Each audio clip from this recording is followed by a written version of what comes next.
Di Los Angeles itu ada Riverside University, mereka punya studio, mereka memasukkan gamelan-gamelan itu di studio mereka, dikasih kamera inframerah dan pengukur suhu ruangan, lalu dikasih sajen, karena di sana nggak ada bunga-bungaan sajen seperti di sini, mereka pakai bunga-bungaan apa saja, lalu ditaruh, lalu selama 1 bulan dipelajari. Apa yang terjadi? Kayak gitu. Nah ini buat aku menarik, maksudnya orang-orang itu mempelajari perilaku kami, perilaku kita, di Nusantara ini, di Jawa, kenapa sajen? Apakah kemudian kelembapan logamnya itu terpengaruh dari wangi-wangiannya, atau akan seperti apa? Di bunyinya pengaruh atau enggak, atau seperti apa?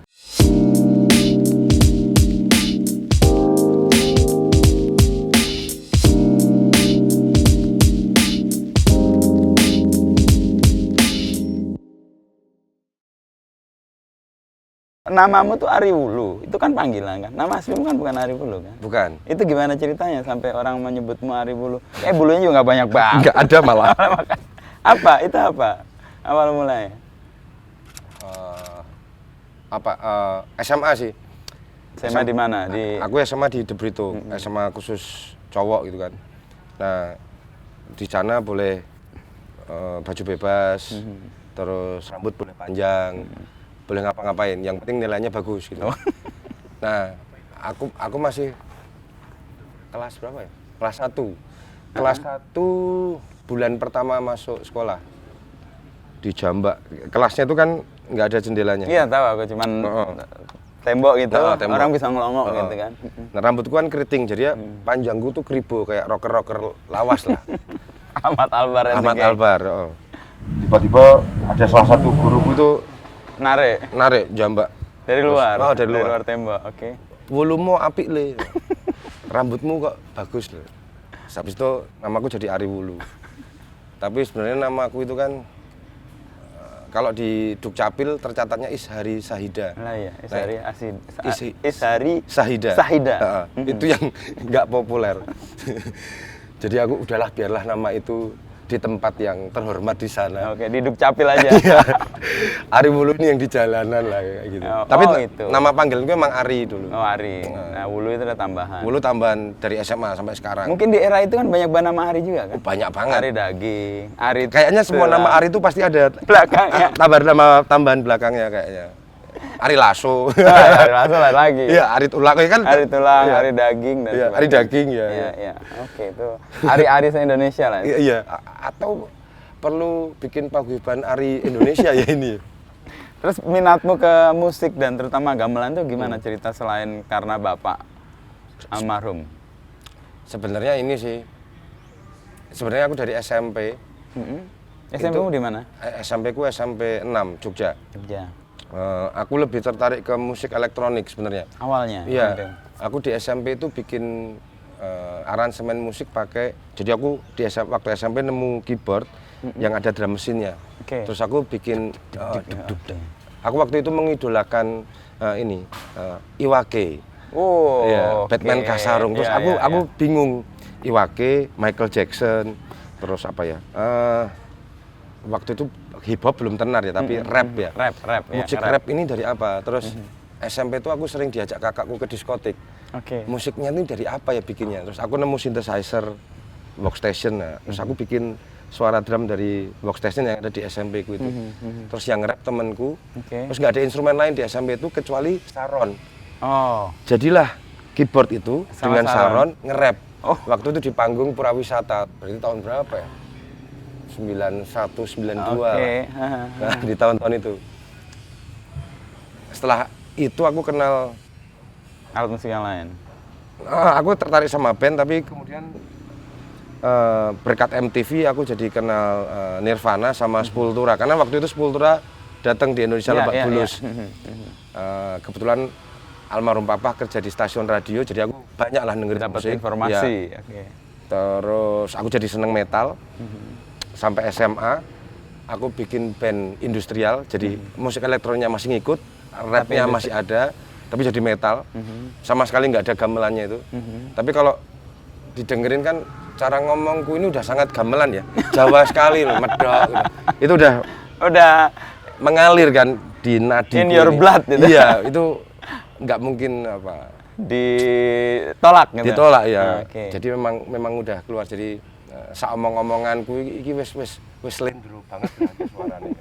Udah sangat gamelan. Nah, meskipun berusaha kabur dengan musik-musik yang elektronik tadi. Aku terus kenal Chemical Brothers, Fatboy Slim, Ministry of Sound, Cox Sparrer, punk, metal, hardcore New York, macam-macam gitu ya. Ya tetap ini Jawanya tetap ada. Sampai kemudian aku kuliah di Sanata Dharma. Aku bikin kelompok gamelan pertama namanya Meruang Waktu. Itu aku nekat bikin gamelan karena meskipun almarhum papaku tuh tahu pakemnya gamelan, tapi aku nggak pernah belajar dari dia. Oh iya. Jadi aku alamiah aja.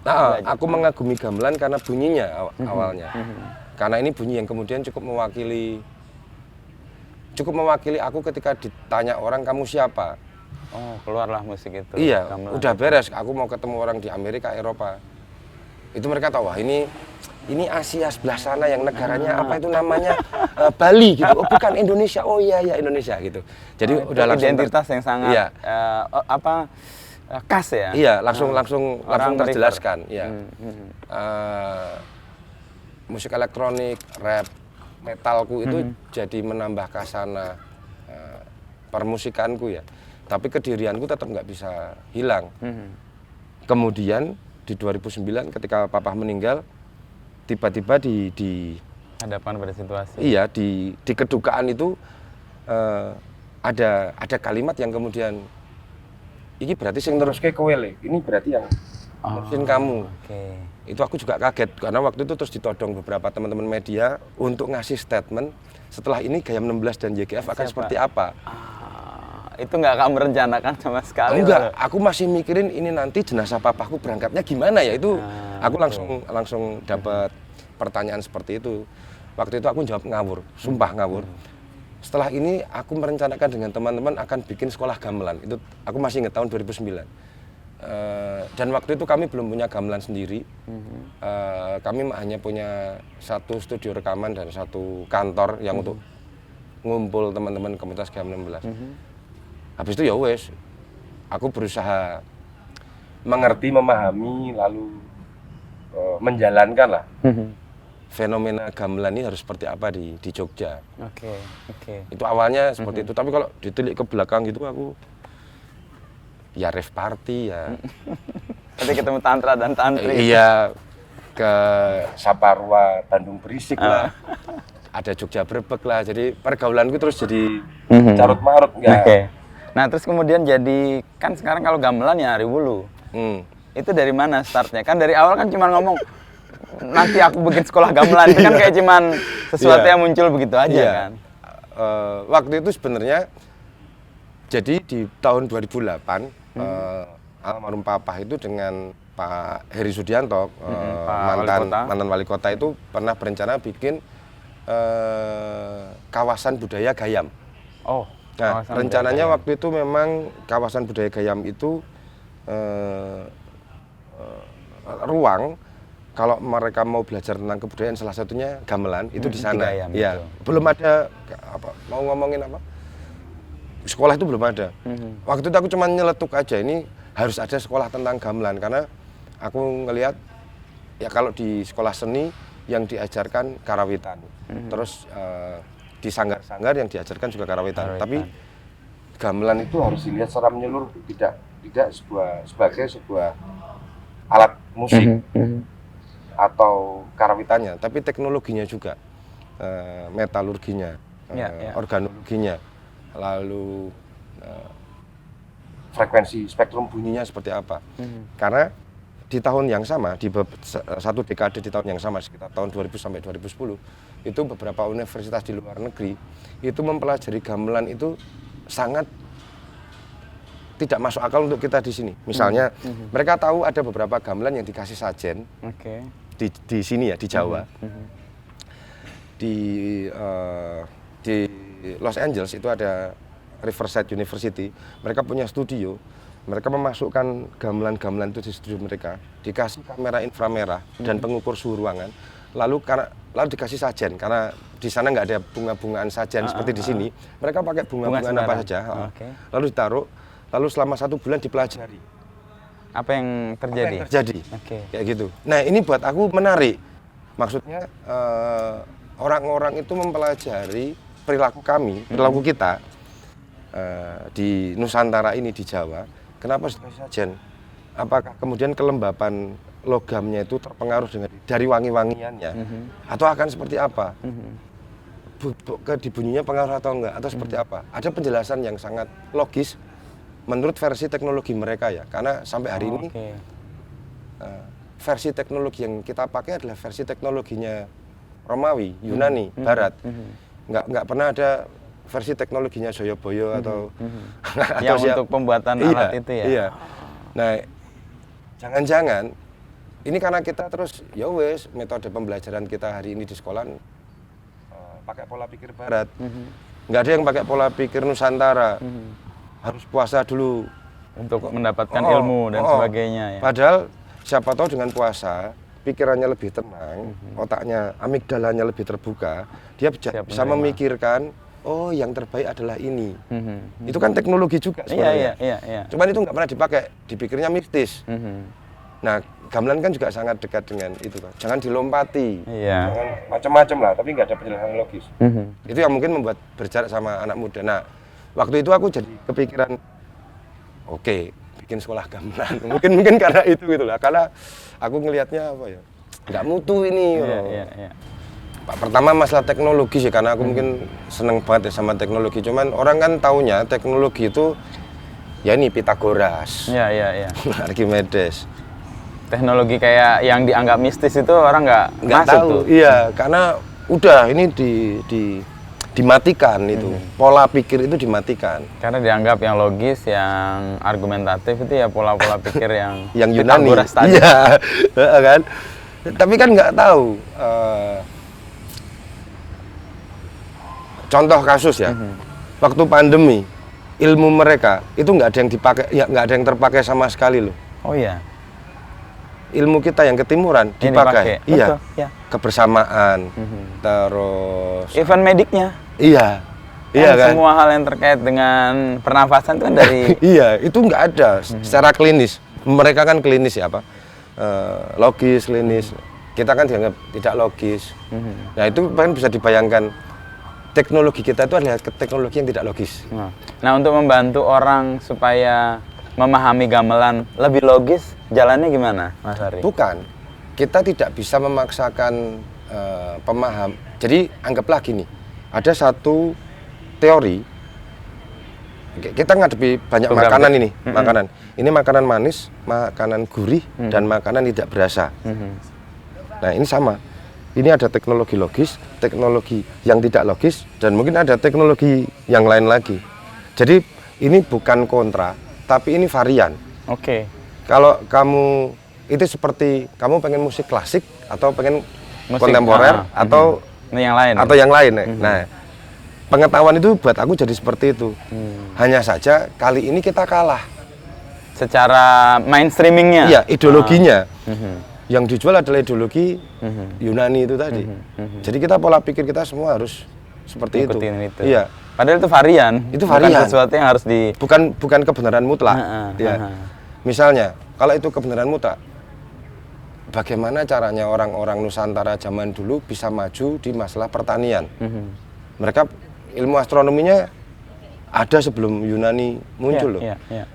Terus mereka bercocok tanam itu berdasar wuku, lintang. Lintang. Dan mereka punya ininya juga catatannya. Penanggalan Jawa itu muncul duluan loh, sebelum yang lain. Artinya mereka punya teknologinya yang teknologi tidak logis ini. Bukan berarti tidak logis itu negatif ya. Ini tadi aku ngomongin varian. Mungkin cara kita memahaminya aja yang belum dapat atau jadi belum hari ini seakan-akan yang tidak logis itu adalah yang salah.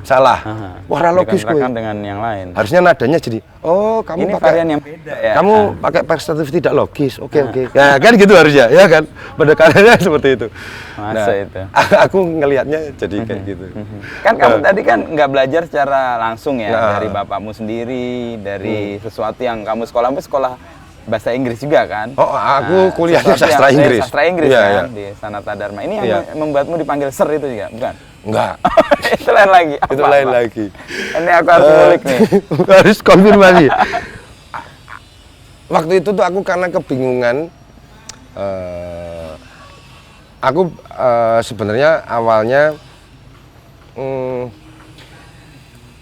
setelah di Gayam 16, kemudian aku megang Yogyakarta Gamelan Festival, kemudian diminta untuk megang FKY, Festival Kesenian Yogyakarta, terus kemudian beberapa event. Aku banyak ketemu orang yang beberapa dari mereka itu dulunya teman almarhum papaku. I see. Terus aku bingung, aku manggilnya Om, Mas, atau siapa nih? Terus aku ketemu dengan teman-teman yang lain yang usianya itu di bawahku jauh, kelahiran 90-an, kelahiran 2000 gitu.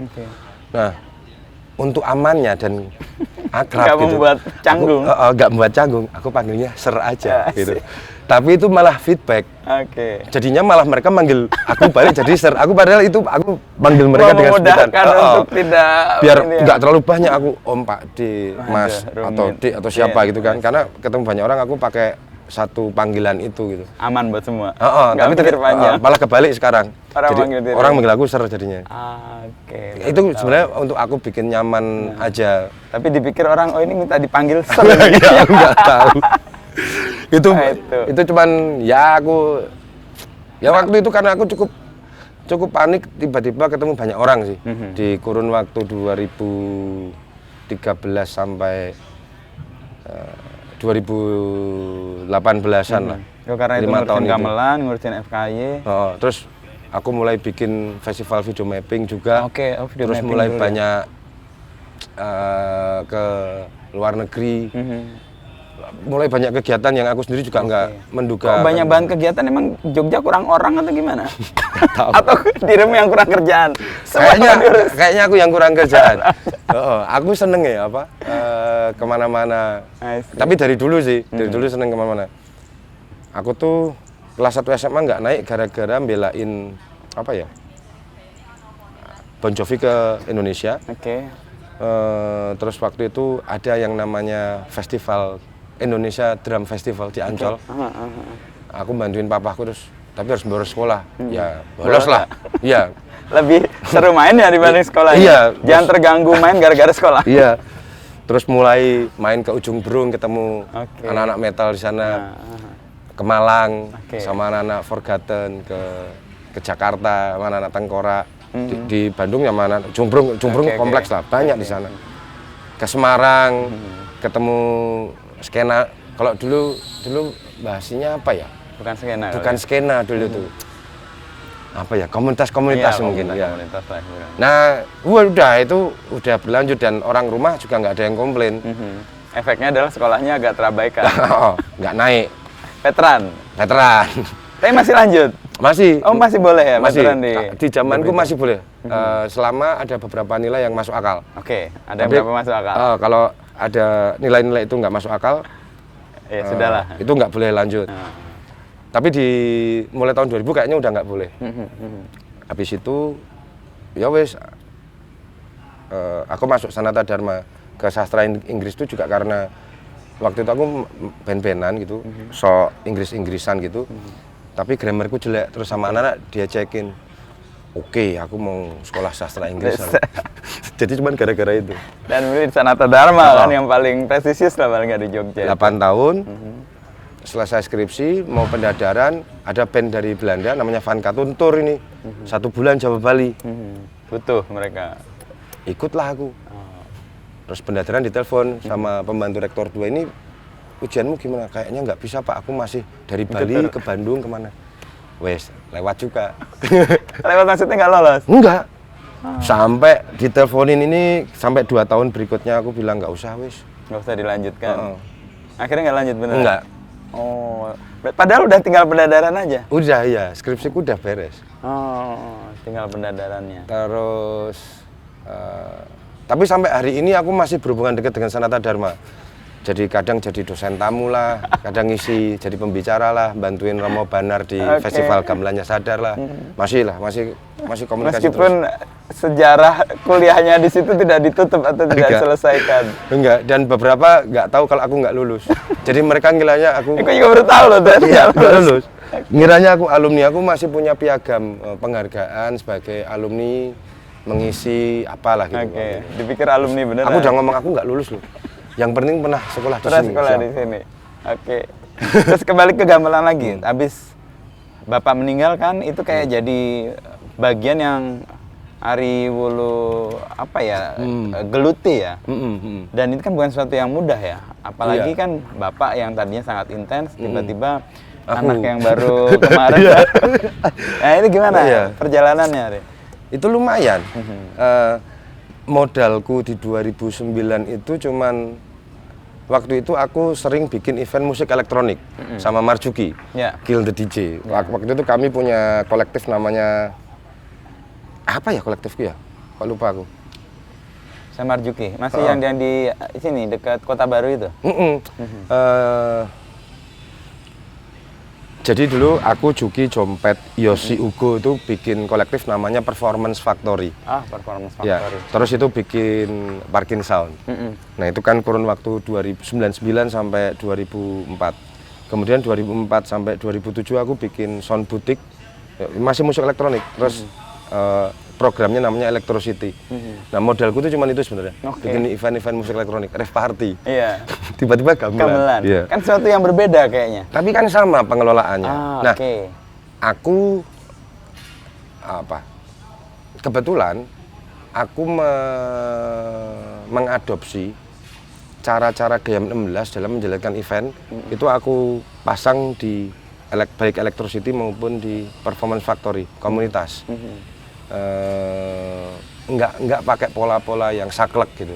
Pola lama ditinggalkan sebentar, pakai pola-pola yang baru ini. Iya, jadi aku masukin ke situ. Jadi waktu aku masuk ke Gayam 16 ini aku nggak banyak mengadaptasi, karena yang aku pakai sebenarnya polanya Papa dalam mengelola Yogyakarta Gamelan Festival.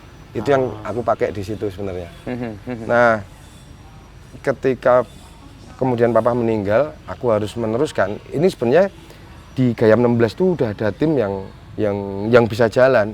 Aku cuma jadi figur aja sebenarnya awalnya ya. Terus yang yang memudahkan, Papa itu udah bikin grand design selama 25 tahun. Dia jadi grand design-nya itu mengacu pada ilmu jurnalistik 5W1H. Jadi di 5 tahun pertama itu kayak repelita lah. 5 tahun pertama itu what is gamelan. Nah, tiap tahunnya what-nya ini makin detail. Diperkuat. Ini gamelan itu apa? Makin dalam. Ya, what selesai. Lalu who, siapa yang bermain sampai selesai. Lalu whom. Lalu where, when, why yang terakhir dia tambah how. Iya benar. Nah, how-nya ini di tahun terakhir how ini dijadiin sebagai ledakan. Ini harusnya udah go public. Ini udah meroket ini. Udah nggak ada masalah dengan gamelan. Nah, itu jadi di tahun 2009 itu kebetulan sampai di tahun kalau dari 2094 berarti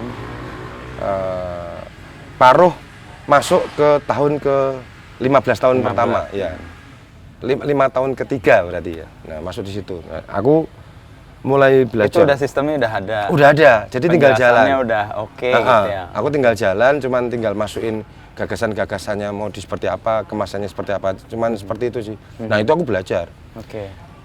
Dari 2009 sampai 2012 itu aku masih belajar. Ini nggak bisa aku bikin festivalnya seperti ketika aku sama teman-teman bikin festival musik elektronik. Ini beda ini. Karena kemudian yang diurusi adalah komunitas gamelan, masyarakat gamelan yang punya paham yang sangat berbeda.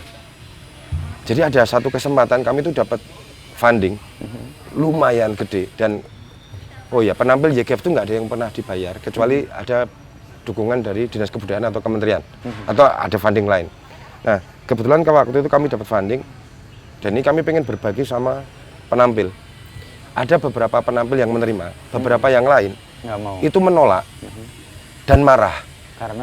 Karena di YGF itu mereka tidak cari duit. Ini adalah sarana untuk berkumpul dan merayakan bersama. Kalau ada duitnya itu ditabung atau dikembalikan ke kasnya Gayam untuk penyelenggaraan berikutnya atau pengembangan yang lain, misalnya bikin riset lah atau bikin workshop. Jadi nggak transaksional. Enggak. Nah, itu kan aku nggak tahu. Nemu kayak gitu aku juga bingung. ini paham apa lagi, ini fanatisme apa lagi, ini kan kayak jadi beda kayak, dengan yang iya, musik-musik yang modern. Iya, kan? ini sesuatu yang lain.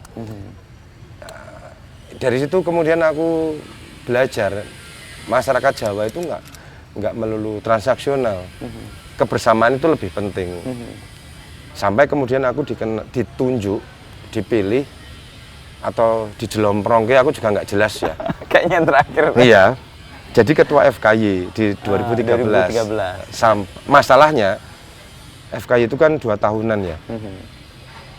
Aku bertiga sih, ada aku sama Tio Harwanto, sama satunya Robi Setiawan, gitarisnya Festivalis. Ya.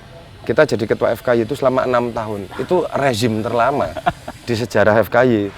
Nah, itu juga aku belajar, oh ini mengelola apa ya, melestarikan, menjaga dan kemudian mengembangkan kebudayaan di Jogja ini nggak gampang, karena sangat kompleks. Tradisinya ada, pemikir semua, inovasinya ada, dan ini kuat semua. Memadukan itu yang rumit ya. Iya, mengakomodasi semuanya. Kalau dipadukan jelas nggak mungkin. Jadi yang tradisi itu aku ngelihatnya jadi kayak dia panglima kebudayaannya lah, yang tradisi. Iya, yang tradisi. Yang jagain. Ya? Yang jagain ini the titannya ini kan. Nah, yang pengembang ini itu kalau di film-film di film-film perang itu yang bawa pedang sama tameng, yang mati pertama kali kena panah. Paling depan. Paling depan soalnya. Tapi itu memang tugas mereka untuk membuka jalan kayak gitu. Nah, tinggal yang punggawa panglimanya ini gimana? Ini kita mau ke jalan yang mana ini? Itu harus ada yang eksperimen untuk mati duluan di depan. Iya. Nah, di Jogja itu aku membayangkan yang terjadi seperti itu. Dan semua baik-baik saja selama nggak disamakan ya. Memang ada wilayah sendiri yang tradisi, ada yang pengembang sendiri. Jadi dua pihak yang berbeda, tapi karena jadi satu kesatuan dan masing-masing punya peran, ya bisa saling terima ya. Iya. Tapi secara kalau gamelan sendiri, pemahaman kita tentang gamelan itu sebenarnya apa sih? Kalau mengutip ya ini kutipan yang kemudian diamini teman-teman di komunitas GM16. Papaku tuh pernah ngomong gini, gamelan is a spirit, the instrument only the medium. I see. Jadi gamelan itu jiwa atau jiwanya, iya. Instrumennya itu bisa apa aja. Seperti yang aku tadi ngomong, aku nggak bisa menganulir kemedoanku ini gitu. Itu malah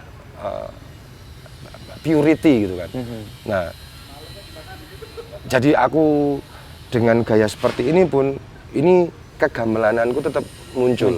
Iya. Mau aku pegang gitar atau apapun tetap muncul. Nah, cuman gamelan ini sebagai simbol, sebagai fisiknya itu ya memang berwujud seperti gamelan itu.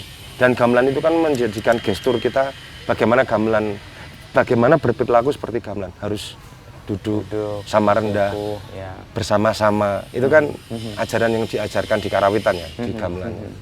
Kalau aku melihatnya gamelan seperti itu. Spirit dia ya? Iya. Sementara alat-alatnya adalah mediumnya. Mediumnya aja. Oke. Dalam dirimu ternyata ada gamelan juga, karena spiritnya ada di situ. Iya. Jadi aku nggak perlu ngoyo-woro segamelan itu atau gimana. Tapi ada pakem-pakem tertentu kan? Ada. Sebagai apa kayak identitas gitu. Oh, di situ gamelan. Iya. Nah, kalau aku melihat diriku sendiri, kalau aku berkaca gitu, aku ini produk yang hibrid. Nggak pure dari awalnya ya. Cuman aku punya landasan yang cukup kuat ini. Jadi aman. Aku masuk ke lini apa aja aman. Aku bisa ketemu dengan siapa aja, aku bisa berkomunikasi dengan siapa aja. Kalau aku sangat merah gitu ya mungkin, atau sangat biru, aku akan kesusahan untuk menjadi hijau atau menjadi abu-abu gitu. Tapi karena aku ini fluid, aku bisa masuk kemana aja. Ini yang menjadikan aku sampai hari ini, tak pikir. Ini menyelamatkan aku hari ini. Atau beberapa teman yang lain yang bisa memahami bagaimana riding the wave. Iya. Itu kan khas Jawa sekali, atau spirit Jawa kan sebenarnya itu. Iya.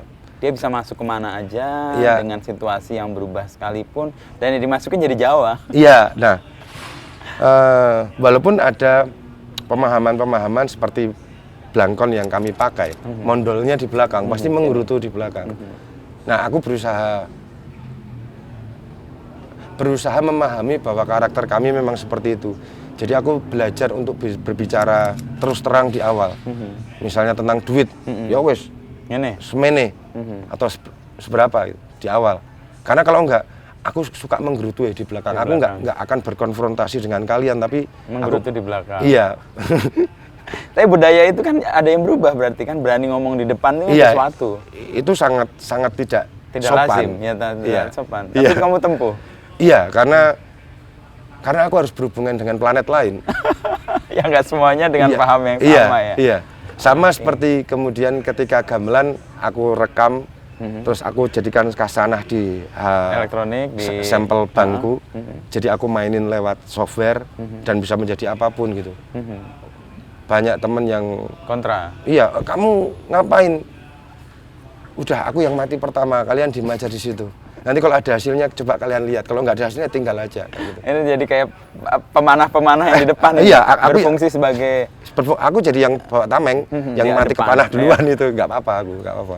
Cuman masih bisa menghindar terus ternyata. Iya. Penggawa di belakangnya jagain. Saya kayak apa? Iya. Ini gimana nih? Gimana ini? Oh tapi dia, bisa kok itu. Oke, coba lah. Kan kalau nggak ada yang bisa tahu masa depan itu seperti apa kalau nggak dicoba. Gitu. Iya, dan harus diterabas juga. Iya. Jadi aku bersedia di wilayah itu. Sangat berbeda mungkin dari papaku ya. Yang sangat tertib, pakem. Tertib karena dia belajar karawitan, belajar apa. Aku belajar dari dunia ini semuanya, ini tak sarikan, terus ngasih tawaran. Gimana kalau gini? Iya. Gimana kalau kayak gini? Gimana kalau kayak gini? Nah, itu sebenarnya unsur kreatif yang kemudian bisa muncul kan, memberikan alternatif kan. Gimana kalau gini? Gimana kalau kita cuman berjalan dengan garis yang sudah ditetapkan, ya akan itu aja. Iya. Ini kalau di film-film ini ada sebuah masyarakat ya, community, hidup aman dan nyaman karena sama tetuanya dikasih tabir yang nggak bisa, pokoknya jangan ke dunia luar, itu akan rusak kayak gitu. Ada satu orang yang berusaha nyongkel kayak apa sih dunia, ya ini kayak apa sih, ayo toh baik-baik aja kok. Nah, mungkin aku kalau digambarkan jadi seperti itu ya. Jadi yang nggak masalah aku. Ini kemudian dianggap akan merusak paugeran atau tatanan. Kalau merusak ya wes janganlah. Tapi kalau ini menarik, dicoba aja. Gitu. Aku kelirunya juga untuk. Aku nggak ada masalah soalnya. Iya, aku nggak ada masalah di situ. Iya, keleluasaan itu yang sebenarnya mungkin membuat dinamis juga kan. Iya. Gamelannya. Iya. Mungkin jadi sesuatu yang lain juga. Dan ini kan tercermin di banyak karya musikmu ya. Iya mungkin ya, aku agak senekat itu dengan identitas yang iya. Tadi dari nada suaranya udah gamelan, udah selindro, apalagi musiknya. Iya. Jadi udah berapa tahun sekarang ngurusin gamelan? 2009 sampai sekarang. Kalau ngomongin tahun kemudian ngurusin dari 2009, iya berarti 15 tahun ya. Lama juga ya. Nggak capek ya? Capek, makanya Wajar, kalau ada yang mau gantiin aku bersedia. Iya, capek. Tapi regenerasinya gimana, Ri? Untuk generasi sekarang yang punya concern atau anak-anak hari ini tuh lebih luar biasa, lebih dahsyat. Oh iya. Iya. Itu titik cerah dong berarti. Iya. Kalau ada banyak yang ngomong tradisi itu ditinggalin sama anak muda. Anak muda hari ini tuh lebih aware atas tradisi mereka daripada generasiku. Lihat aja banyaknya kelompok musik yang kemudian ada pattern-pattern tribalnya, pattern-pattern lokal, pattern-pattern apa ya? Ke akarnya lah ya, kembali ke asal muasal. Iya. Lihat aja dari mulai ada senyawa, lalu gaber modus operandi, lalu kemarin ada tasura, lalu kalau dicermati rasa-rasanya di bara suara itu seperti apa. Fish memasukkan gamelan juga di dalamnya. Musiknya. Dari Jakarta tuh. Iya. Cengkoknya Nadine kalau diperhatikan itu juga ada sinden like-nya. Oke. Mereka memahami kedirian mereka hari ini ya. Karena itu bersyukurnya teknologi internet ketika informasi semua ada, anak-anak itu ngakses apapun. Jadi mereka nggak punya barrier atas apapun. Di zaman kita dulu dengerin dangdut aja kamu temennya satu kelas paling cuma 2 orang. Iya, kayak ngerasa terasing sendiri. Iya, ya kan? Sekarang sangat cair tuh. Cair. Orang bisa punya kegemaran yang mungkin aneh banget, tapi itu lari ke roots-nya tadi. Hari ini aku beberapa anaknya temenku ada yang profesinya jadi dalang. Oke. Ada yang cakilan. I see. Di zamanku nggak ada. Enggak, break dance. Kalau rap enggak, lah, iya, yang keren lah DJ pokoknya. lah. Iya. Pakainya bajunya Hoemer, Osella sama Levi's kan, kayak gitu. Hari ini enggak, mereka pakai lurik, pakai kain, ya kan? Perempuan berkebaya lah. Hal-hal yang seperti itu. Ini tak pikir eranya kekayaan lokal atau kelokalan dirayakan. Iya, punya tempat, dirajakan hari ini. Tinggal gimana kita mau jualan apa enggak. Kalau masih tetap kebudayaan itu enggak untuk dijual ya wes. Kita tempatkan mereka di posisi yang rapuh itu aja, dan dia akan mungkin ditinggal. Bisa jadi karena seperti itu. Nggak relevan lagi kan dengan generasinya. Bisa jadi seperti itu atau memang jadi sesembahan yang maha besar. Dan kosong juga kadang-kadang. Karena nggak ada, nggak ada relevansinya. Iya. Atau kita ambil ini sekarang. Berarti menurut kacamatamu sekarang banyak orang-orang yang mau mati seperti dirimu yang tadi itu di depan itu untuk menggunakan yang tradisi tadi untuk sesuatu yang baru. Iya. Dicemooh atau dicibir nggak apa-apa. Nggak masalah. Dia justru merawat kan. Iya. Dia sedang mengembangkan. Entah berkembangnya itu seperti apa kan nggak ada yang tahu. Akhirnya hybrid lagi tuh. Iya. Hybrid 2.0 lalu kan 1.0 ya. Iya. Yang sinting ada temen dari New York, nickname-nya dia Gamelatron. Dia bikin instalasi gamelan pakai robotik dan laku di galeri-galeri. Dia bisa sehat dan kuat atas transaksi yang terjadi di dirinya. Di Indonesia nggak ada. Iya. Baiknya Auren si Gamelatron ini di websitenya dia menjelaskan gamelan itu kebudayaan Indonesia, Jawa pusatnya. Di halaman pertamanya dia menjelaskan tentang gamelan. Ini yang pengen aku bukan pengen terus berusaha seperti dia enggak, tapi yang aku pengen ini nih di luar terjadi seperti ini nih. Responnya kita mau seperti apa? Merawatnya, membuatnya lagi relevan. Iya. Gitu ya. Kalau aku masih punya angan-angan ya. Dari nggak cuman gamelan, tapi dari kedirian kita ini, entah itu apalah, suling, degung, atau gong kebiar, atau gamelan Jawa, itu ngasih kontribusi ke peradaban dunia. Oh iya ini, gamelan ini memang baru tren ini, tapi yang ngomong ini di Finlandia gitu loh. Jangan yang ngomong di Solo atau Jogja atau Jakarta, tapi yang ngomong di sana. Nah, aku masih punya angan-angan seperti itu, makanya apa aja yang orang melakukan eksperimen dan apa yang terjadi hari ini aku open jalan terus. Kita kan pernah punya, nggak tahu terpapar informasi bahwa gamelan itu dipakai untuk NASA ke luar angkasa juga kan? Iya. Musiknya. Jadi waktu itu Challenger ngirim dokumen satu bundle gitu, isinya berbagai macam kebudayaan di bumi. Salah satunya itu adalah piringan hitam yang isinya gending Puspawarno. Puspawarno itu Ketawang. Kebetulan yang memainkan yang ada di rekapan itu dari Pakualaman Jogja, tapi sebenarnya itu gending ciptaannya salah satu penggede di Keraton Surakarta. Judulnya Puspawarno, itu dikirim ke luar angkasa. Ekspektasinya itu akan didengarkan oleh makhluk asing atau siapapun yang ada di galaksi ini. Itu kan luar biasa, itu diakui sebagai salah satu kebudayaan medium komunikasi juga kan? Kebudayaan dunia gitu loh ya. Itu yang buat aku jadi penting. Enggak cuman jadi artefak yang kalau disentuh ambrol gitu loh. Eman-eman tuh jadinya. Iya. Tapi ini sesuatu yang kemudian dihidupi dan bisa terus berrelasi dengan konteksnya yang baru. Iya. Dan yang aslinya dulu seperti apa juga ada, disimpan di sini. Ini dulu aslinya kayak gini. Itu kan nggak masalah. Perkembangannya menjadi sesuatu yang lain. Harusnya sih fine aja. Iya. Takutnya kita harus selamanya masak itu pakai kayu. dijadiin aja masak pakai kayu itu varian. Ada varian yang lain.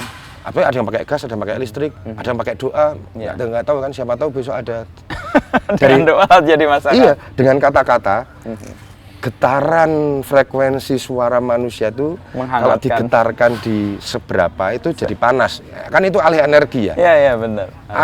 Memungkinkan kalau buat aku. Varian aja lah. Microwave itu dari pancaran sonic energi loh ya. Iya. Kan siapa tahu. Sesuatu yang bisa kita bayangkan dan mungkin juga bisa terwujud tuh suatu saat. Iya. Coba aja berlatih niru frekuensinya microwave itu kan. Jangan-jangan hasilnya panas. Iya, kan sama kan itu microwave itu panas. Nah, konfirmasi lagi. Kalau tadi kan Ari Wulu ini cenderung optimistik melihat generasi sekarang ini membuat gamelan atau tradisi-tradisi itu mereka hidupi, mereka memakai, mereka menggunakan dan menjadikannya itu relevan lagi gitu ya. Faktanya kalau di Gayam 16 itu pemainnya atau regenerasinya terjadi nggak? Gini, yang terjadi di Gayam 16 itu yang regenerasinya muncul tidak hanya sebagai pengrawit. Jadi aku melihatnya gini, gamelan itu community ya. Dia itu tidak bisa hidup sendirian. Misalnya ada instrumennya, harus butuh penabuhnya. Setelah ada penabuhnya itu nggak bisa hidup kalau nggak ada yang bikin makanan. Oke. Yang bikin makanan itu nggak bisa masak makanan kalau nggak ada yang nyariin duitnya. Yang nyariin duitnya nggak bisa nyariin duit kalau nggak ada yang ngundang kegiatan penggunaan penggunaannya. Nah, yang bikin kegiatan atau yang mengundang itu nggak bisa ngundang kalau tokonya itu nggak ada yang beli. Marketnya nggak terbentuk. Iya. Nah, tokonya ini nggak akan ada kalau tidak ada yang membutuhkan toko bajunya.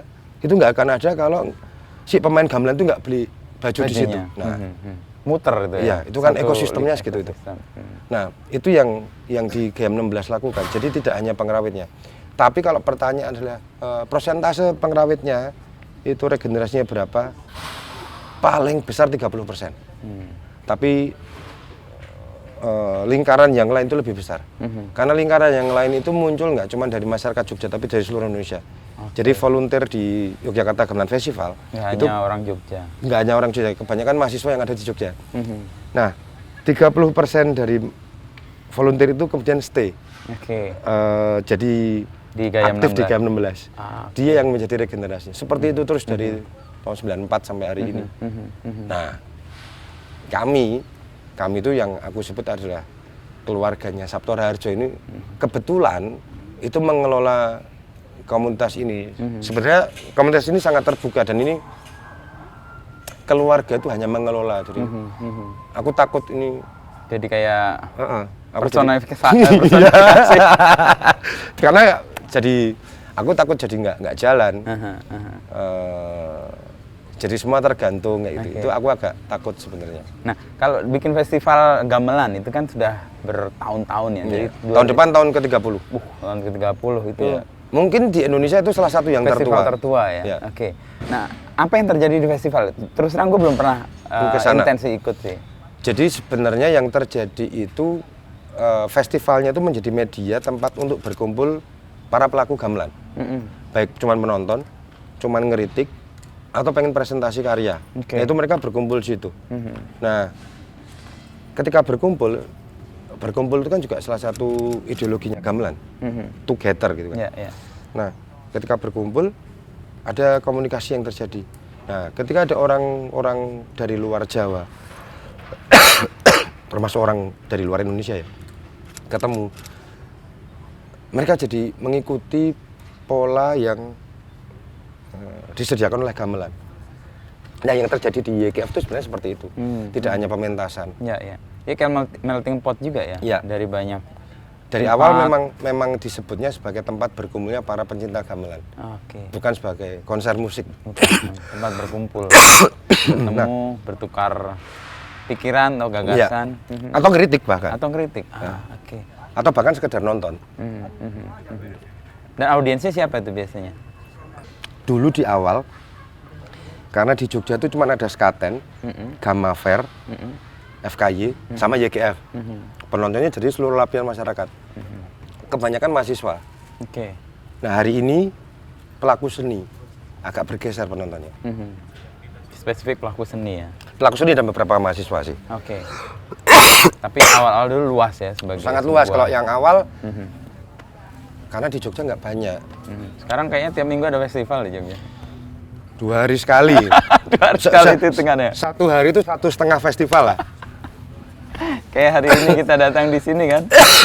Iya, di tempat lain ada. Ada festival juga, ya, di tempat lain ada event juga. Bahkan festival film aja ini berturut-turut nih. Iya, hari ini ada pembukaan, lusa ada pembukaan. Iya. Besok. Besok ya, besok ya, ya. Hari ini kan yang Alternativa di GIK. Dan Jogja kayaknya memungkinkan untuk membuat festival-festival itu hidup juga ya. Iya, karena visible. Dari sisi budget, dari sisi produksi, ruang, sama waktunya memungkinkan. Beda kalau kan tidak ngomong Jakarta tadi ya. Nggak usah Jakarta, sebutlah Semarang. Oke. Nggak mungkin. Nggak mungkin ya. Bandung, nggak mungkin.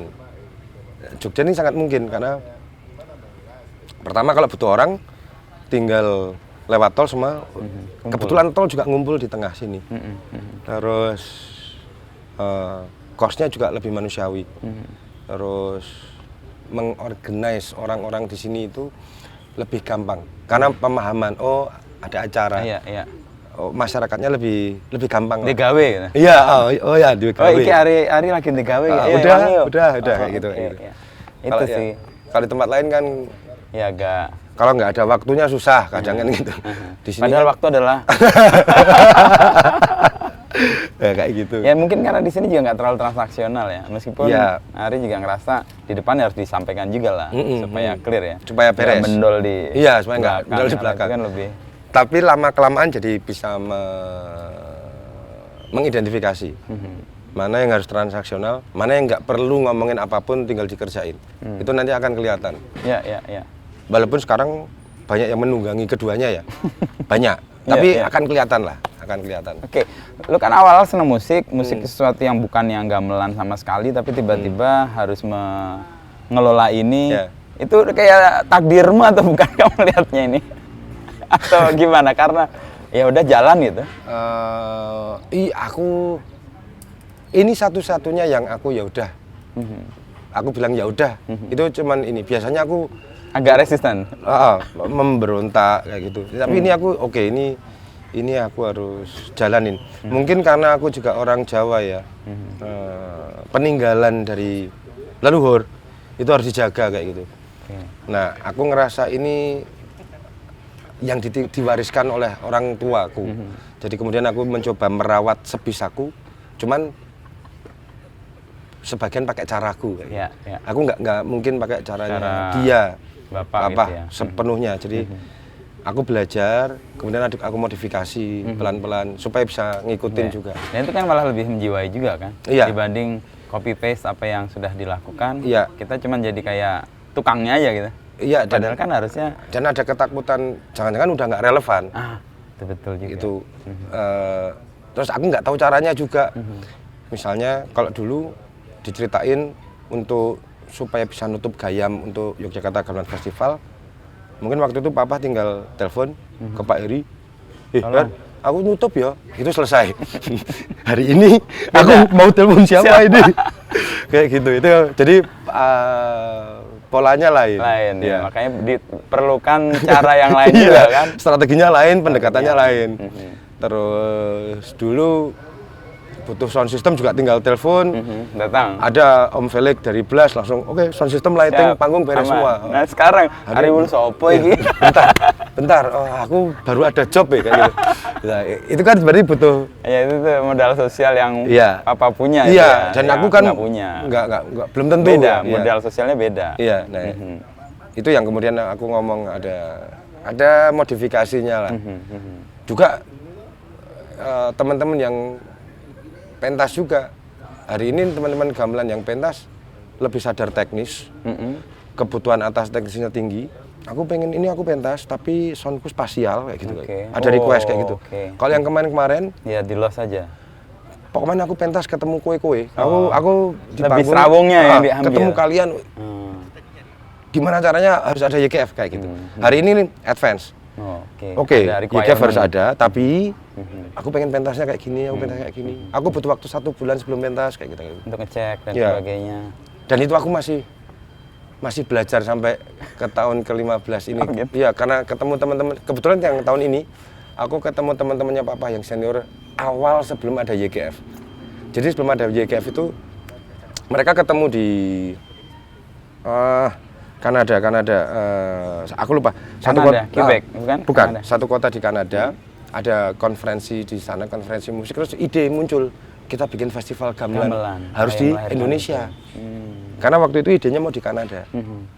Montreal. Nah, di Montreal. Terus jangan terselenggara di sini. Ini harus terselenggara di tempat lahirnya gamelan. Akhirnya dipilih di Jogja karena itu memang titik tengah dari semua. Iya, anggapnya kayak gitu. Iya. Karena di sentral, terus ya wes Jogja wae. Dan lebih memungkinkan untuk diadakan. Sopo itu yang bikin? Sabto aja. Waktu itu ceritanya kayak gitu. Seperti itulah. Oh, ini ketemu teman-teman papamu. Kemarin ini ada beberapa yang kebetulan baru di dekat Indonesia, terus aku undang, mereka mau mampir. Salah satunya dari Kanada juga, Pak Andre Trimar. Kebetulan dia penerima anugerah kebudayaan Indonesia. Terus aku ketemunya waktu Pesta Pora malah. Terus aku baru di Jakarta. Aku baru di Jakarta ini. Oh iya Om. Terus aku temuin lah. Kebetulan penganugerahan itu kan hari pertama Pesta Pora, jadi aku punya waktu banyak untuk ketemu sama dia. Terus ngobrol macam-macam panjang. Dia ketemu aku mungkin umurku masih SMP waktu itu. Nah yang satunya Bu Jody Diamond dari New York. Dia juga kebetulan ke Indonesia, terus ya wes sekalian ke Jogja.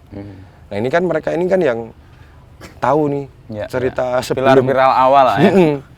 Penegak dasar sebelum inilah kekacauan ini terjadi gitu, mereka tahu di mana-mana. Nah, dan dua orang ini yang satunya yang memegang pakem tradisional di New York itu Bu Jody Diamond ini, yang di Kanada Pak Andre Trimar.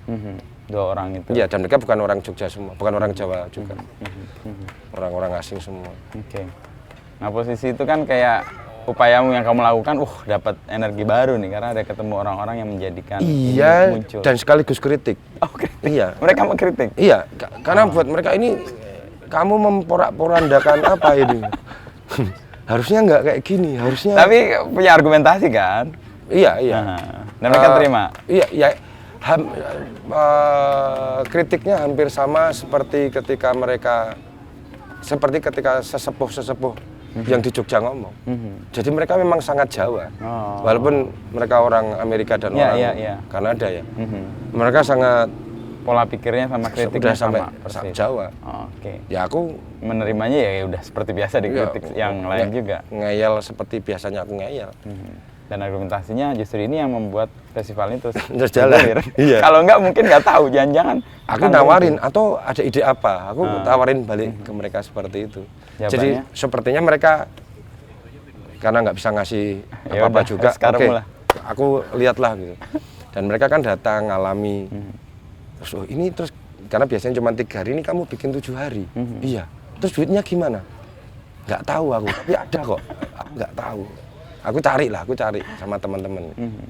Kenapa 7 hari? Ya hari ini itu tadi di Jogja tuh tiap 1 hari ada 1,5 festival. Aku nggak bisa ngomong seperti dulu lagi di nanti itu nggak bisa. Karena bersaing dengan banyak. Iya, aku harus bersaing dengan yang lain. Terus mereka kaget di Jogja begitu banyak kayak gini. Nah ini yang aku jagain, kemudian fokusnya di gamelan aja seperti apa. Selain pelestarian, inovasinya yang harus dilihat. Karena inovasi itu bagian pelestarian. Kalau dia tidak menemukan kebaruan lagi, dia akan jadi benda yang mati rapuh dan akhirnya kemudian ditinggalkan. Cuman resikonya orang melakukan inovasi kan pasti diserang. Dianggap melabrak atau dianggap keluar dari harus ada yang dimodifikasi atau harus ada yang dihilangkan. Dihilangkan. Nah, ketika itu kan buat ini sakit. Sense of belonging-nya Iya, kan tinggi. sakit, ya. Nah, butuh orang-orang yang berani mati kayak dirimu. Iya. Panah di depan. Cepat. Nggak masalah. Yang penting ini tetap jalan dan Iya. orang punya pengalaman yang berlanjut ya atas Iya. gamelan ini. Atau mempunyai sesuatu juga. Itu penting untuk merasa memiliki sesuatu. Ya. Buat aku penting. Kasihan kalau mereka selalu iri sama Korea, selalu iri sama Jepang, selalu iri sama Eropa. Kasihan. Kita punya, kita sangat punya bahkan. Tinggal ya kamu mau ngapain dari apa yang kamu punya nih, bebas. Iya, iya. Dan harusnya kebaruan-kebaruan itu yang diberi ruang. Iya. Untuk membuat dia tetap stay atau bahkan berkembang lebih lanjut. Dikasih ruang, nggak harus untuk semua yang baru, bukan. Iya, iya, iya. Tapi ada ruang untuk yang baru. Iya. Ada ruang untuk yang baru, itu Iya. kesempatan untuk membuat dia lebih Iya. dinamis ya. Iya. Yang terakhir ya pertanyaan, rambut masih keriting nggak? Masih. Ya? Tapi biasanya aku Wih. potong cepat. Dulu gondrong. Gondrong, terus gimbal. Oh, Dreadlock. gimbal. Iya, dreadlock itu aku mulai dari kuliah sampai lulus. Itu jumlahnya cuma 27 helai. Sampai dihitung dong. Iya, cuma 27 karena Gimbal. gampang. Terus habis itu aku mulai potong cepak itu mungkin 2007 apa ya? 27. Iya. Waktu itu soalnya semua dreadlock waktu itu. Iya. Dan Ari Gimbal kayaknya jadi nama kalau itu dilanjutkan. Ternyata enggak. Ari Bulu aja. Ari Bulu. Makasih, Sir. Wah, ini. Sama-sama, udah Sir. bunyi masjid di seberang. Panggilan. Thank you. Panggilan untuk tidak takut dengan cuaca, tapi Betul. takut pada yang kuasa. Betul. Sip. Iya. Kita akhiri obrolan ini. Siap. Sampai ini udah agak gelap nih, tapi enak juga di sini. Kapan-kapan kita bikin aktivasi ini, lain. Ini di sini. bikin aktivasi di sini tuh enaknya cukup tenang sebenarnya dan di tengah kota. Betul. Iya. Nggak terlalu rumit untuk menjangkaunya. Iya. Persis. Ini punya ruang. Mungkin besok mau dibikin ini parking lot di underground mungkin. Underground. Karena satu-satunya Nanti kerepotannya adalah Tanya parkir ya. Bu Kepala Dinas nanti. Oh, nanti Bu Yeti kita ketemu. Iya. Thank you. Sama-sama. Suan, Geser. Oke, sami-sami.